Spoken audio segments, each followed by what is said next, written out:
Fellow Ugandans, especially the Bazukuru, greetings. Recently, I had 2 meetings with the Interreligious Council. In those meetings, they raised a number of issues, including the following. Number 1, the issue of justice and human rights. Number 2, the trade order. Number 3, environment, especially the wetland reclamation.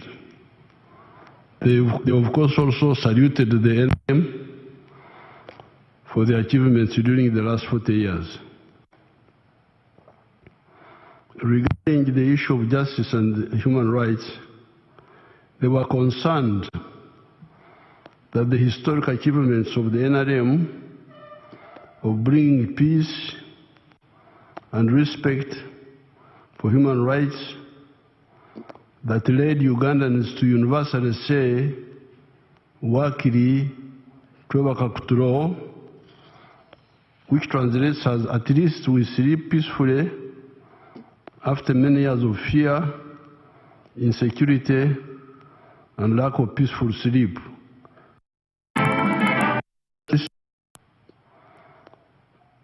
Since this is a subject I know well, having spent 75 years watching events in Uganda, and 65 years of them as an active participant, I gave them the history of the NRM contribution to the Wakiri twebaka kutulo. As we were fighting, our concept of justice was mainly based on the indigenous concept of justice.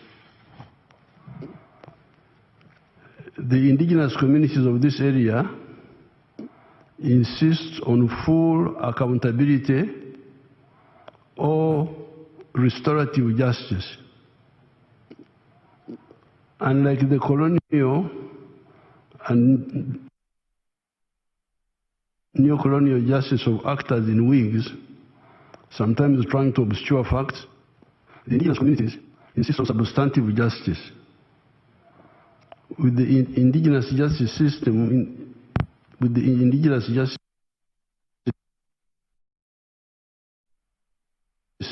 the end, there are no two sides, defense and prosecution.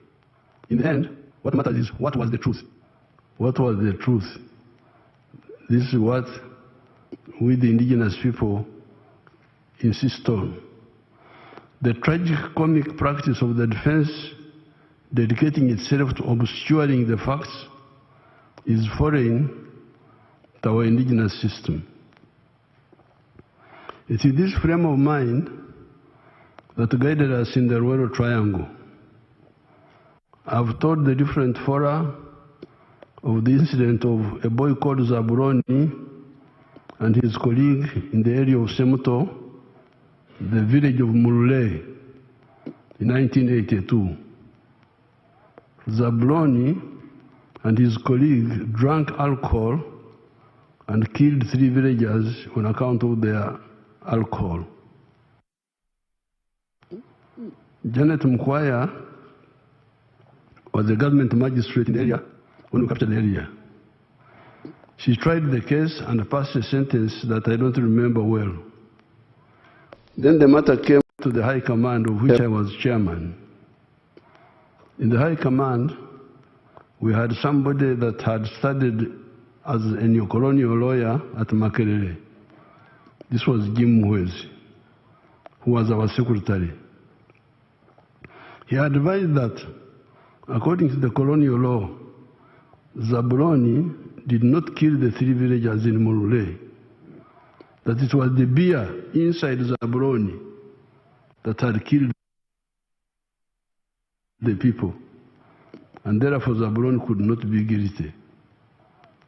The indigenous communities as two systems of offenses. The first category were ebshumro. These were offenses short of murder. These included insult, okujuma, very serious. Mistreatment of spouse, such as kugunga, what they call kugunga, which means denial of sex. That's a big offense. Okwitsenjara, not feeding the partner well. Okushenda, denying shelter to somebody who had okwirirwa, caught by the night while on a journey. Kuonesa, livestock eating somebody's crops. Kuterenta wato, denying water to cattle that are not yours, etc., etc. The remedy for all these, after you have been through the court of the chief or a shazi, which is an assembly of elders sitting outside the kraal, or a tribunal, such as in the matter of Garomukazi Oyangaine, trying to bring back one's wife after she has gone back to her parents in protest against mistreatment. The answer for all this is okhonga, to pay a fine. This can be a cow, a goat, etc. The action is called okhonjesa. The other category of offense is murder, which will create enzugu, vendetta. With enzugu, there were two solutions. These were either to revenge or khora, hence the name Mhozi. Mhozi means an avenger. Or kukaraba, blood settlement.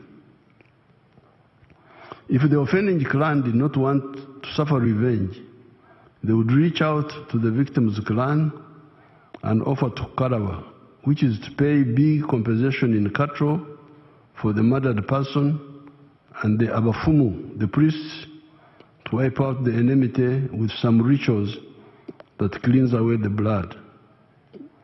Therefore, the colonial concept that somebody can commit an offense and then deny it is very provocative to we, the indigenous people. It represents impunity.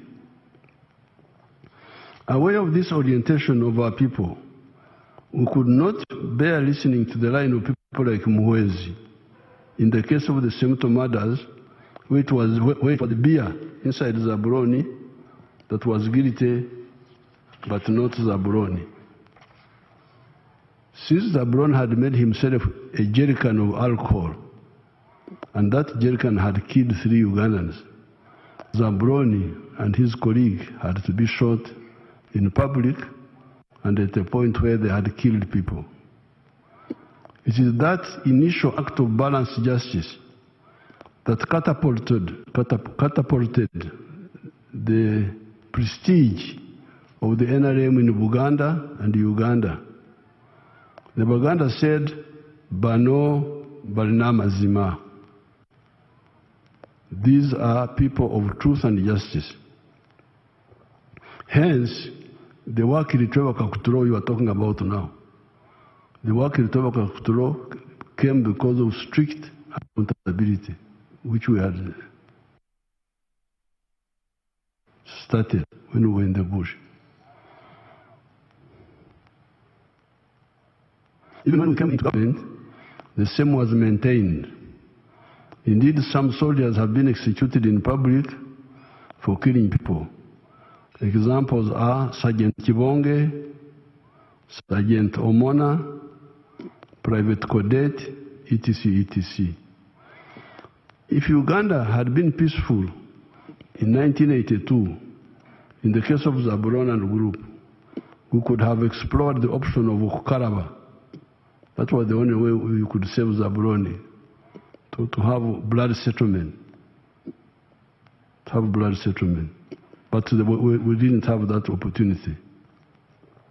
Therefore, on the side of the NRA, we came with the spirit of the indigenous justice.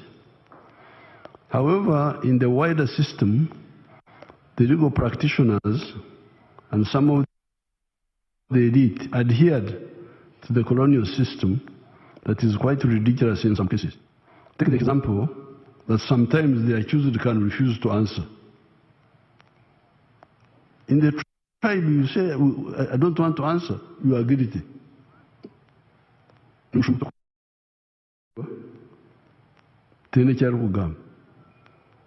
This is the way we think. Then there is the issue of granting bail,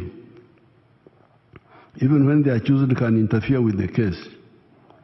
Apart from the disconnected colonial system, you also get actual abusers of that system because they are dishonest.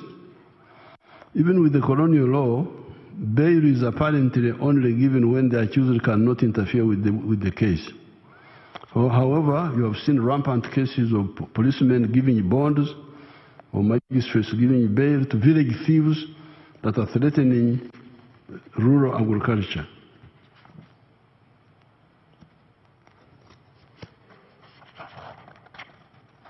So that was one problem. Then there was the death of many of our original NRA commanders, by many dying from the natural causes. The regiments that brought victory on the 26th of January 1986 were the following: 1st Battalion, 3rd Battalion, 5th Battalion, 7th Battalion, 9th Battalion, 11th Battalion, 13th Battalion, 15th Battalion, 17th Battalion, 19th Battalion, 21st Battalion. These were 11 regiments, although they were being called battalions. 19th Battalion, for instance, had 1,900 soldiers, yet our battalion that time would have been about 750 personnel. However, 7 of these regiments had their commanders dead in the early years after 1986. Instead of having the original NRA Basosodoti commanders, because the commanders of the NRA were Basosodoti of the movement, believe in the ideology of the NRM.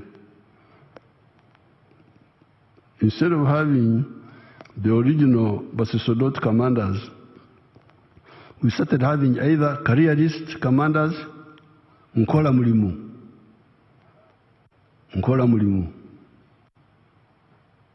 Ndukumusara, or even actual opportunists, Najakulia. This is how you started having corruption in the army, stealing army ration, stealing army fuel, stealing army funds.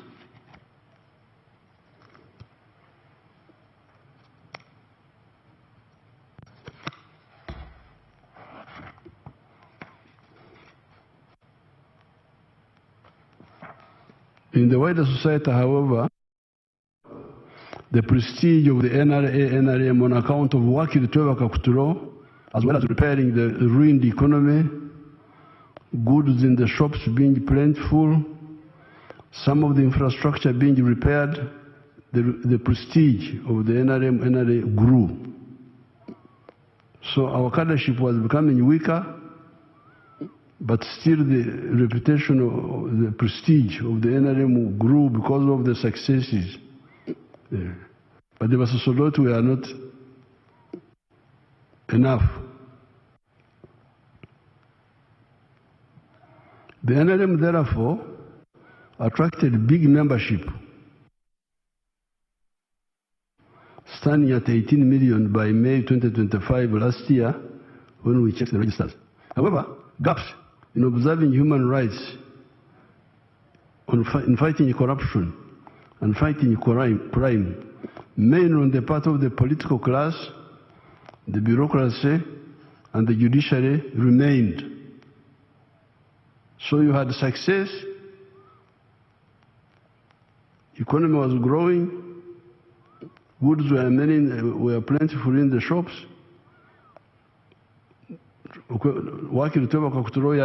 Was there, but there were gaps. There were gaps because of the diluted cadreship. This meant that there was peace and the economy was growing, but it would have grown even more if we did not have those gaps. I noticed that danger, and for the NRA UPDF, I encouraged young Muhoozi, after he had finished S6, to mobilize some of his colleagues and come to Kaseng training wing for ideological and military training. You remember the story at that time by the negative forces that I was recruiting an illegal army. You must have, if you check the news, you will see those stories. Those cadres, however, unlike their Bush predecessors, had more time and opportunity for professional development by attending all military and ideological courses systematically, level by level. The recent limited actions by security forces against some individuals and institutions are really long overdue actions to fill those gaps. Those gaps. Work in control created mainly by the UPDF, Bonabagagaware, Wealth for All, created by the NRM that have resulted in metamorphosis in Uganda into lower middle-income country, must also be reinforced by no more sleep, no more Congora, no more corruption, and now no more impunity by the selfish people and agents of foreign interests to systematically denigrate the efforts of the people to develop themselves, and also some people endlessly committing crimes and using the law to shield them. There was a weakness on the part of the political, administrative, and legal cadres of the government in allowing this impunity to continue for so long. Some people say people have been abusing Museveni, but Museveni has been ignoring them. That is true. But those malignments were slowing down our growth. Some investors and tourists are scared away from coming to Uganda on account of those false stories. I have got many examples. When people come here, they get amazed about the progress, seeing what's on the ground compared to the stories they have been hearing. It is therefore good that security forces have come in to fill the gap. In the past, I did not have enough cadres to fill this gap. It is not only the security forces that are filling this gap. A year or two back, Honorable Fred Byamukama helped Uganda to expose the criminals that had turned State House into a mafia center. State House here had become a mafia center. State House had become a mafia center. Yeah. In order to have your document brought to the president, you can imagine, in order to have your document brought to the president, you had to pay a bribe of 30 million shillings. Byamukama reported the matter to me. We arrested the gangs. There is therefore a counteroffensive against corruption, crime, and impunity. To show the impunity, take the case of Besigye, Dr. Besigye. He was arrested on the 17th of November 2024. It is now almost 2 years. All this time, however, he has been refusing the trial, misusing the legal system. Why would this great Democrat and human rights fighter spend so many calories on refusing to come to trial, where he has got opportunity to prove his innocence and expose the undemocratic behavior of the dictatorship of Museveni and his family? What is the problem? Because the dictatorship of Museveni and his family is imprisoning Besigye wrongly. Come to the court and expose it. Why do you spend so much time avoiding court?